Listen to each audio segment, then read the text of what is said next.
बिस्मिल्लाहिर्रहमानिर्रहीम। अस्सलाम वालेकुम। सरदार फैसल आपके साथ हाजिर खिदमत है। 3 स्टोरीज़ बड़ी अहम आपके साथ शेयर करने लगा हूँ। सबसे पहले पूरी पार्टी बैरिस्टर गौहर जो चेयरमैन पीटीआई है उनके ख़िलाफ़ खड़ी हो चुकी है। ऐसी उनसे क्या गलती सरज़द हुई कि पूरी पार्टी जो है वो ख़िलाफ़ हो चुकी है, और आगे उनके साथ क्या हो सकता है वो बातें चल रही थी कि जो उन्हें फ़ारिग किया जाएगा। क्या बात उसी तरफ आ रही है, इस पे बात करेंगे। साथ जुनैद अकबर ने पूरी जो पार्टी है उनको सकते में डाल दिया है।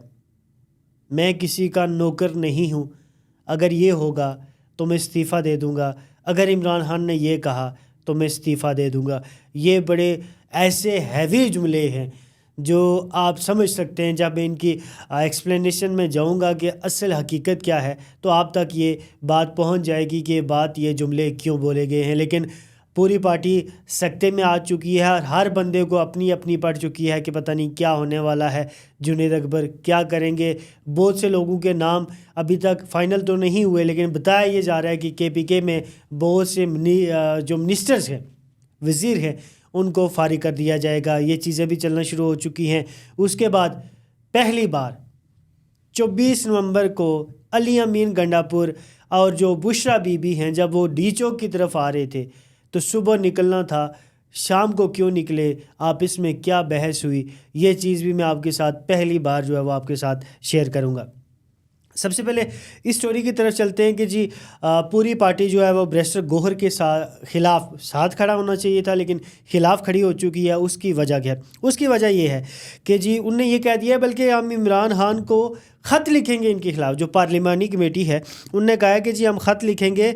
और ख़त क्यों लिखेंगे? उनने कहा जी कि ख़त लिखने की वजह ये है कि जो भी मामलात हैं, पार्लिमानी सिस्टम है या मफादात हैं पार्टी के, उसके बरक्स फ़ैसले करते हैं बैरिस्टर गौहर साहब।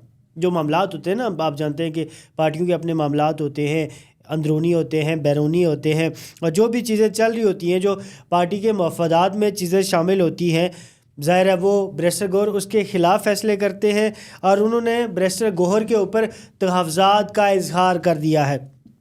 फिर ज़राए के मुताबिक कहा ही जाता है कि MNA डॉक्टर अमजद खान ने सवालात उठाए। डॉक्टर अमजद खान ने सेहत की मुफ्त सहूलियात का बिल कायमा कमेटी में पेश किया था, और अरकान ने इल्ज़ाम लगाया था कि बैरिस्टर गौहर ने पार्टी के रुकन के बिल की मुखालफत कर दी।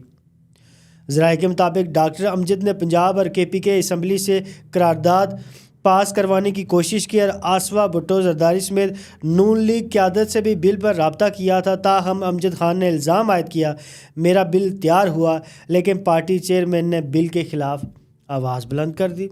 ये 2 चीज़ें होगी। फिर क्या हुआ, फिर आपके साथ वो भी शेयर करता हूँ। बैरिस्टर गौहर खान पर ये जो इल्ज़ामात हैं, चंगेज़ खान काकड़ ने भी तहफ़्फ़ुज़ात का इजहार किया। इल्ज़ाम लगाया कि मेरा फैसलाबाद में हाई कोर्ट का जो है वो मामला था, तो उसमें बिल था कुछ, तो उसकी मुखालफत भी बैरिस्टर गौहर साहब ने की। ये वो 3 मेन चीज़ें हैं जो अमजद खान साहब की तरफ से, काकड़ साहब की तरफ से जो है वो तहफ़्फ़ुज़ात का इजहार किया गया है। और जैसे हम काफ़ी दिनों से ये बात कर रहे हैं कि बैरिस्टर गौहर साहब की ये जो सीट है, सीट तो आप कह सकते हैं ना जी, चेयरमैन हैं तो वो सीट तो होती है, तो उन्होंने कहा कि जी उनकी जो चेयरमैनशिप की ये कुर्सी है ये ख़तरे में पड़ चुकी है, लटक गई है। मेरे पास जो खबर है बैरिस्टर गौहर के ख़िलाफ़ जो है वो बड़ा फ़ैसला हो सकता है। उसके अलावा जो सबसे अहम जो डेवलपमेंट हुई थी PTI की सियासत में, आप जानते हैं कि जुनैद अकबर साहब को क्या बना दिया गया था? उन्हें बना दिया गया था KPK का सदर पार्टी का। उसके बाद नाराज़गियाँ शुरू हो चुकी थी। जो जुनैद अकबर की मीटिंग हुई, उसमें मीटिंग में बहुत से MNAs मौजूद नहीं थे। कहा ही जाता है कि जो अली अमीन गंडापुर साहब थे वो भी मौजूद नहीं थे। नाराज़गियाँ खुल के सामने आ चुकी हैं।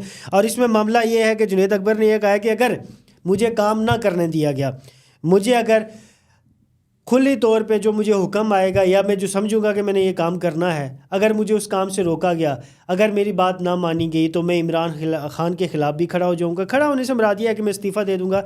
मैं सियासत बेचने नहीं आया। जब भी हुक्म आएगा हम डी चौक पहुँचे कि अपना एहतजाज रिकॉर्ड करवाएंगे। फिर उन्होंने कहा मैं KPK के रस्ते जो है वो बंद करूँगा। उसके अलावा उन्होंने कहा कि माजी में गलतियाँ हुई, احتجاج کے دوران غلطیاں ہوئی، ظاہر ہے وہ یہ تسلیم کر رہے ہیں کہ ہم سے غلطیاں ہوئیں. اب جو احتجاج ہوگا وہ کسی اور پالیسی سے ہوگا، وہ کسی اور طریقے سے ہوگا. کس طریقے سے ہوگا یہ خبر تو پھر اب جب احتجاج شروع ہوگا تب ہی دے سکتے ہیں. لیکن انہوں نے یہ کہا کہ اگر مجھے کسی نے روکنے کی کوشش کی تو میں سب کو کراس کر دوں گا اور اس کے بعد میں استعفیٰ دے کے گھر چلا جاؤں گا، بے شک وہ عمران خان ہی کیوں نہ ہو. اس کے بعد میرے پاس جو خبر ہے یہ میں اپنی خبر ایک آپ کے سامنے رکھتا ہوں کہ کہا یہ جا رہا ہے کہ یہ جتنے بھی پی ٹی آئی کے لوگ ہیں ان میں ایک آپ کہہ سکتے ہیں کہ غم و غصے کی لہر جو ہے وہ دوڑ چکی ہے. وہ پریشان ہیں کہ ہمارے ساتھ کیا ہو سکتا ہے. وہ یہ سوچ رہے ہیں کہ کہیں فال نہ نکلے اور فال پہ اس کا نام نہ آ جائے. جیسے وہ طوطا فال نہیں نکالتا ویسے کہیں جنید اکبر صاحب فال نکال کے ایسے کاٹا نہ مار دیں، ایسے کراس کا کاٹا نہ مار دیں. انہیں یہ بھی شک چل رہا ہے. اور جنید اکبر کے بارے میں یہ کہا جاتا ہے کہ وہ ٹھیک ہے اور بڑے دلیر فیصلے وہ کرتے ہیں. وہ بڑے عرصے سے خاموش تھے، یہ تماشا جو لگا ہوا تھا وہ دیکھ رہے تھے، لیکن ابھی وہ سامنے آ چکے ہیں اور انہوں نے بڑے دھڑلے کے ساتھ یہ اعلان کیا ہے کہ میں کچھ نہ کچھ کروں گا اور کوئی رہے گا نہیں. یہ جو سیاسی سوداگر ہیں، جو سیاسی سوداگر ہیں، یہ جو سیاست بیچ رہے ہیں، ان کو میں سیاست بیچنے نہیں دوں گا. تیسری خبر شارٹ سی آپ کے ساتھ سٹوری شیئر کروں گا. آپ جانتے ہیں کہ 24 نومبر کو سب سے پہلے شاید ہم نے یہ خبر دی تھی کہ 24 نومبر کو جب صبح نکلنا تھا، لال صبح 12 سے پہلے بشرا بی بی نے، علی امین گنڈاپور کے قافلے نے نکلنا تھا. کہا ہی جاتا ہے، ہم نے یہ پہلے خبر دی تھی کہ بشرا بی بی نے احتجاج میں شامل نہیں ہونا، لیکن اس کے بعد کیا ہوتا ہے وہ کہتی ہیں کہ آخری ٹائم پہ یہ کہا جاتا ہے کہ وہ کہتی ہیں علی امین کو کہ میں نے بھی احتجاج کے ساتھ جانا ہے. تو وہ علی امین کہتے ہیں کہ مجھے ایسا خان صاحب کا حکم نہیں ہے، تو اگر میں آپ کو لے کے جاؤں گا معاملات خراب ہوں گے، میں آپ کی ذمہ داری نہیں اٹھا سکتا. آپ ظاہر ہے وائف ہیں، بیوی ہیں عمران خان کی، تو میرے لیے مشکل ہو جائے گا آپ کی ذمہ داری اٹھانا. لیکن انہوں نے کہا کہ میں جاؤں گی، لڑوں گی. وہ وہاں سے آئی اور اس کے بعد پھر الزام علی امین پہ ان کی طرف سے لگتا ہے. یہ باتیں بھی گفت و شنید چلی کہ جی بشرا بی بی نے کہا کہ علی امین یہاں سے ڈی چوک سے بھاگ گیا، سارے معاملات ہوئے. لیکن ظاہر ہے بھاگنے کا تو مجھے نہیں پتا، لیکن جب میں آخری دفعہ یہاں پہنچا، یہ جو 7th ایونیو والا آپ کہہ سکتے ہیں میٹرو اسٹیشن ہے، آخری قافلہ جو ہے، آخری پڑاؤ جو پی ٹی آئی کے لوگوں کا تھا وہ یہاں تھا. اور یہاں علی امین گنڈاپور سے باقی لوگ آگے پیچھے ہو چکے تھے. یہ بالکل جینون آپ کو خبر دے رہا ہوں. میرے ساتھ اور بھی صحافی تھے، شاید وہ بھی اس چیز کی صداقت کی وہ بات کرتے کہ بالکل یہ ہے کہ یہ بات بالکل جینون ہے. یہاں پہ علی امین بھی موجود تھے، بشرا بی بی بھی موجود تھی، اور یہاں جو ان کے کارکنان تھے کہہ رہے تھے کہ جی یہ بات جو ہے وہ آگے ڈی چوک کی طرف نہیں جا رہے. اس کے بعد آپ جانتے ہیں کہ یہاں سے وہ واپس نکلتے ہیں اور دونوں مانسہرہ پہنچتے ہیں. یہ بات نہیں ہے کہ خالی علی امین پہنچے، وہ دونوں یہاں سے پہنچتے ہیں. تو وہ کہتے ہیں کہ میں نے ان کو منع کیا کہ آپ میرے ساتھ نہ چلیں، میرے منع کرنے کے باوجود یہ میرے ساتھ آئی. شاید اس کی وجہ کیا تھی یہ تو اب بشرا بی بی ہی کلیئر کر سکتی ہیں. یہ 3 وہ خبریں تھیں جو آپ کے ساتھ میں نے شیئر کرنی تھی. جس دوست نے اینڈ تک ویڈیو دیکھی ہے، میرے تمام دوستوں سے گزارش ہے کہ میرے چینل کو سبسکرائب، لائک، شیئر ضرور کیجیے گا. اپنے میزبان سردار فیصل کو اجازت دیجیے گا. اللہ نگہبان.